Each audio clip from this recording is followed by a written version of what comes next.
Hello বন্ধুরা, আসসালামু আলাইকুম। কেমন আছেন আপনারা সবাই?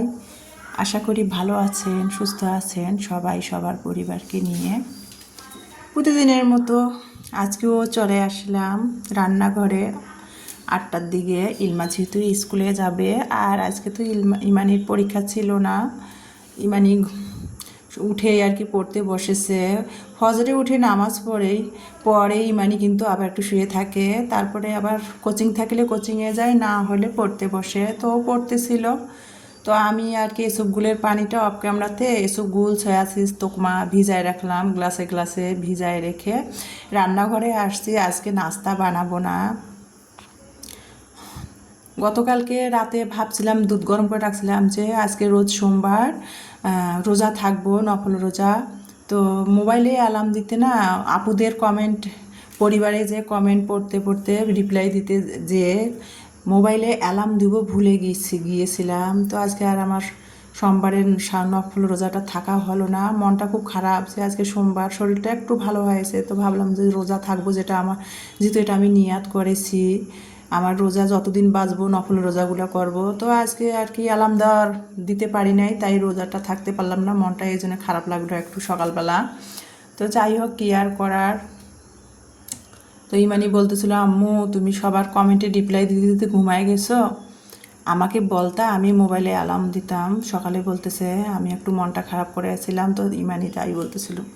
তো আজকে সকালে আর যে ভাত আছে রাতের, তো আজকে সকালে আর কোনো কিছু নাস্তা বানালাম না। প্রতিদিন আর নাস্তা, রুটি, পরোটা, নুডলস এগুলো খেতেও ভালো লাগে না। তো ইলমাকে আমি ভাত গরম করে, মানে ভাত একটু ভেজে, তারপর ডিম ভেজে ইলমাকে সকালে নাস্তা দিছি। আর গতকালকের একটু কাঁকরোল ভাজি ছিল সেটা দিয়ে, আর ডিম সিদ্ধ বসাই দিয়ে, ডিম সিদ্ধ করে টিফিন সিদ্ধ ডিম দিলাম। আর গতকালকে যে ঘি ভাজা তেলের পিঠা বানিয়েছিলাম সেটা টিফিন দিলাম ইলমাকে আজকে।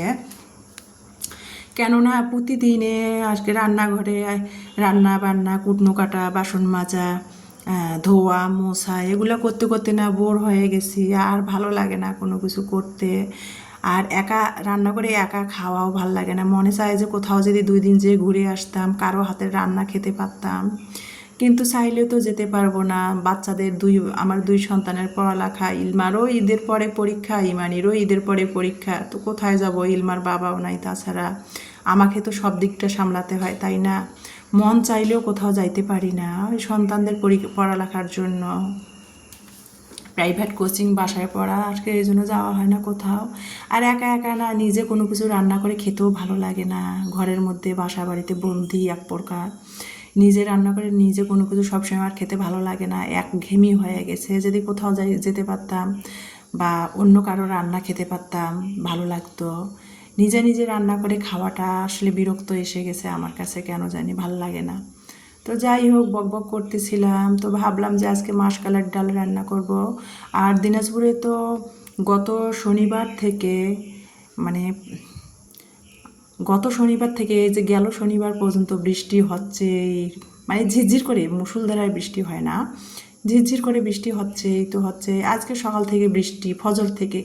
ইলমা ভাবলো যে আম্মু স্কুলে যাবো না, তো ঘুম থেকে ওকে বললাম যে আম্মু ঘুম থেকে 8টার দিকে উঠে পড়েছো, রেডি হও, স্কুলে যাও। তো মোবাইল থেকে আর কি মেসেজ আসছে, স্কুল থেকে মেসেজ দিয়েছে ইলমার যেহেতু ক্লাস টেস্ট পরীক্ষাগুলো হচ্ছে, তো আজকে পরীক্ষা হবে না, বৃহস্পতিবারে পরীক্ষা হবে, হওয়ার পর স্কুল বন্ধ দিয়ে দেবে, ঈদের বন্ধ। তো ইলমা, আমি বললাম নাস্তা খেয়েছো, ঘুম থেকে উঠেই পড়েছো, রেডি হয়েছো, স্কুলে যাও, যেহেতু ইউনিফর্ম পরে ফেলছো। তো ইলমাকে স্কুলে অটোতে উঠাই দিলাম, সেটা তো দেখতে পেয়েছেন। তারপরে পাড়ার দোকান থেকে মুড়ি শেষ হয়ে গেছে, ওই যে মুড়ি কিনেছিলাম রোজার আগে, মা দিয়েছিল, আবার কিনেছিলাম অল্প একটু। সেটা মুড়ি খেতে খেতে না ড্যাম হয়ে গেছে। সেই মুড়িটা কয়েকদিন ভেজে ভেজে খেয়েছি। আর মুড়ি শেষ হয়ে গেছে, একটু চা খেলে মুড়ি লাগে। আমি আবার চা মুড়ি লাভার। তো পাড়ার দোকান থেকে হাফ কেজি মুড়ি নিয়ে আসলাম, 90 টাকা মুড়ির কেজি। তো হাফ কেজি মুড়ি নিয়ে আসলাম, নিয়ে এসে বাসায় চলে এসে আমি কিন্তু সুজি মুড়ি, গতকালকে রোজা থাকার কথা ছিল, তো সে রোজা তো থাকা হয়নি। অনেকগুলো দুধ রয়ে গেছে, দুধ জাল করেছিলাম, তো গরুর দুধ দিয়ে একটু সুজি রান্না করে সুজি মুড়ি সকালে নাস্তা খেয়ে নিয়েছি ইমানি সহ। তারপরে এই যে দেখতে পাচ্তেছেন, সুজিটা কিন্তু আমি অফ ক্যামেরাতে দুধ দিয়ে শুধু রান্না করে নিয়েছি। তারপরে দেখতে পাচ্তেছেন আমি কিন্তু মাসকলাইয়ের ডালটা রান্না করলাম। তো ভাবলাম যে আজকে মাসকলাইয়ের ডাল যেহেতু রয়ে গেছে, মাসকলাইয়ের ডাল রান্না করবো। আর লোটটা শুটকি মানে রেখেই দিয়েছি। আর লোট্টা শুটকিটা কিন্তু আমি সৈয়দপুর থেকে আমার বাবার বাড়ি থেকে আসার পথে কিনে নিয়ে আসছিলাম। সৈয়দপুরে বিশাল বড় শুটকির আড়ত, তো সেখান থেকে আমি 1500 টাকার শুটকি নিয়ে আসছিলাম। মিলমার বাবা কিনে দিয়েছিল যে মাঝে মধ্যে বাজার না থাকলে রান্না করে খেও। তো ভাবলাম যে আজকে একটু শুটকি ভুনা করব আর মাসকালের ডাল রান্না করব। আর শুটকিটা কিন্তু আমি আগেই ছোটো ছোটো করে কেটে তারপরে কড়াইয়ের মধ্যে হালকা করে টেলাই মানে ভেজে হালকা করে ভেজে ঠান্ডা করে বয়মে রেখে দিয়েছিলাম। সেটা এখন আমি যখন রান্না করি বয়ম থেকে বের করে গরম পানিতে ভিজায় রেখে শুটকিটা ভালো করে ধুয়ে তারপরে রান্না করি। তো তা মাসকালের ডালটা কীভাবে রান্না করলাম সেটা তো দেখতে পেয়েছেন। আর মাসকালের ডালে না আমি কখনো রসুন দেই না। আমার শাশুড়ি, আমার জায়া, আমার ননদ ওনারা বলে মাসকালের ডালে কখনো রসুন ভুলেও খাবা না, কুষ্ঠ রোগ নাকি হয়। তো সেই জন্য আর রসুন দেই নাই। আর মাসকালের ডাল দিয়ে আমি কিন্তু আদা বাটা দিয়েছি, জিরা ধনিয়ার গুঁড়া দিয়েছিলাম, একটা দারচিনি, একটা দুইটা তেজপাতা দিয়ে মাসকালের ডালটা কাঁচামরিচ পেঁয়াজ কেটে দিয়ে লবণ দিয়ে হলুদের গুঁড়ো দিয়ে রান্না করে নিলাম। নিয়ে তারপর তেলানি করলাম জিরা একটু দিয়ে আর পেঁয়াজ দিয়ে, সেটা তো দেখতে পেয়েছেন। তারপরে লোট্টা শুটকিটাও রান্না করতেছি। তো লোট্টা শুটকিটা কীভাবে রান্না করলাম সেটা তো দেখতে পেয়েছেন। আগে কিন্তু লোট্টা শুটকিটা পেঁয়াজে শুটকি ভেজে নিয়েছি তেলে, তারপরে কিন্তু সব মশলা দিয়ে দিয়েছি, রেগুলার মশলা যেগুলো দেয় সেগুলো দিয়েছি, দিয়ে শুটকি মশলায় সব কিছু কষিয়েছি আর ফ্রোজেন করা টমেটো দিয়ে দিয়েছি। দিয়ে শুটকিটা চুলায় বসাই দিয়ে আমি একটু পাড়ার দোকানে আবারও চলে আসলাম। আর বৃষ্টিটাও হচ্ছে, বৃষ্টিটা থামতেইছে না, মানে মুষলধারায় বৃষ্টিটা হচ্ছে না, ঝিমঝিম করে বৃষ্টিটা হচ্ছে। আরে ভাই মুষলধারায় বৃষ্টিটা তাও তো ভালো হয় না, ঝিরঝির করে বৃষ্টি হচ্ছে। তো পাড়ার দোকানে আমি চলে আসলাম, ভাবলাম যে ডাল রান্না করেছি আর শুটকি ভুনা করেছি, একটু করলা ভাজি করব দেশি গোল আলু দিই। তো পাড়ার দোকানে আজ কথায় আছে না, আমিও ফকির হলাম দেশেও অভাব পড়লো, সেই অবস্থা। আমার আজকে করলা ভাজি খেতে ইচ্ছা করতেছে। পাড়ার দোকানে গেলাম বৃষ্টিতে ভিজে ভিজে করলা আনতে, তো করলা নাই। তো পটল আর বেগুন নিয়ে আসলাম, ভাজি করলাম, সাথে ডিম ভুনা, শুটকি ভুনা, মাসকালার ডাল, বেগুন, পটল ভাজি আর ভাত। এই যে লিচুগুলো আজকেও বাড়িওয়ালা ভাইদের গ্রাম থেকে লিচু নিয়ে আসছে, সেগুলো আমাদের খেতে দিয়েছে, সেগুলো টেবিলে ইমানি রেখে দিয়েছে। তো এই যে তারপরে দুপুরে রান্নাটা শেষ হয়ে গেছে।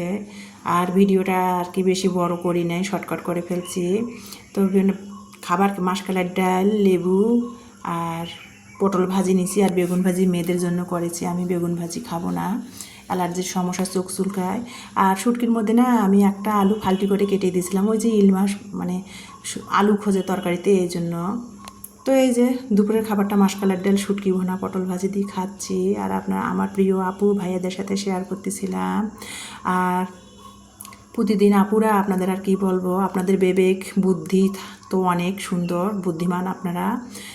বুদ্ধি করে একটা লাইক দিবেন, কষ্ট করে কিন্তু ভিডিওগুলো করা হয়। ভালো লাগলে, বেশি ভালো লাগলে সাবস্ক্রাইব করেন। যারা অলরেডি সাবস্ক্রাইব করছেন তাদের অসংখ্য অসংখ্য ধন্যবাদ ও ভালোবাসা। আর যারা এখনও করেন নাই, প্লিজ ভিডিওটা দেখে যদি কোনো অংশ ভালো লাগে তাহলে একটা সাবস্ক্রাইব করে লাইক দিয়ে গঠনমূলক কমেন্ট করে ভিডিওর সাথে থাকবেন। আমিও সময় সুযোগ করে আপনাদের পরিবারে চলে যাব।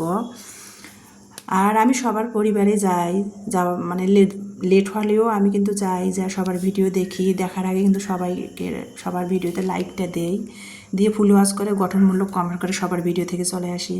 তো ভাত খেতে খেতে আর কি ভিডিও থেকে বিদায় নিব আজকের মতো এই পর্যন্ত। নেক্সট ভিডিও দেখার আমন্ত্রণ সবাইকে জানাচ্ছি। আর আজকের ভিডিওটা দেখার জন্য সবাইকে অসংখ্য অসংখ্য ধন্যবাদ। সবাই ভালো থাকবেন, সুস্থ থাকবেন। দুপুরের খাবার খেতে খেতে বিদায় নিচ্ছি। আল্লাহ হাফেজ।